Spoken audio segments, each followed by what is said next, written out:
না রে ভাই, আর কাঁচা লঙ্কা খাওয়া যাবে না। কাঁচা লঙ্কা ছাড়াই এখন খেতে লাগবে। কাঁচা লঙ্কার যে পরিমাণ দাম বৃদ্ধি পেল, মানে 100% বৃদ্ধি পেয়ে গেল কাঁচা লঙ্কার দাম।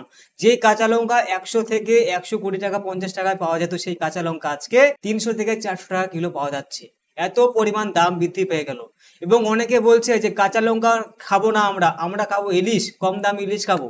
তবে ইলিশ কিনতে গিয়েও দেখা যাচ্ছে যে ইলিশের যে পরিমাণ দাম, শুধুমাত্র 100 থেকে 50 60 টাকা কম দেখা যাচ্ছে। তবে ইলিশের সেই পরিমাণে দাম, মানে এখানে ভালো ইলিশ নিতে গেলেও প্রায় 1000 টাকা কিলো, খারাপ ইলিশ নিতে গেলেও প্রায় 800 থেকে 900 টাকা কিলো। মানে ইলিশ মাছ খেতে গেলেও সেই পরিমাণ দাম। এত পরিমাণ দাম দিয়ে ইলিশ কেনার ক্ষমতা সাধারণ মানুষের তো নেই।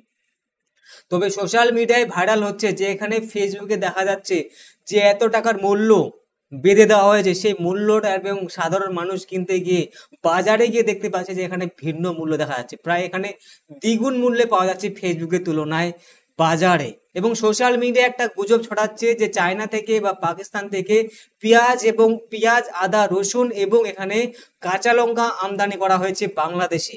আর এবং তার মধ্যে দেখা যাচ্ছে যে সেখানে কিন্তু ইন্ডিয়ান ট্রাক লেখা আছে, ইন্ডিয়ার একটা লোগো দেওয়া আছে, ঠিক আছে, ট্রাকের মধ্যে ইন্ডিয়া লেখা আছে।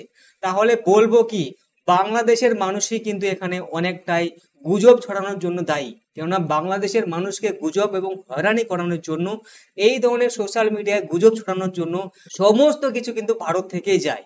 এইসব গুজব ছড়িয়ে ভারত বিদ্বেষী করার কিন্তু মনোভাবটা কিন্তু এখন বর্তমানে খুব দেখা যাচ্ছে। তবে বাংলাদেশের কি হবে এর পরবর্তীতে দেখা যাবে, দেখার বিষয় আছে।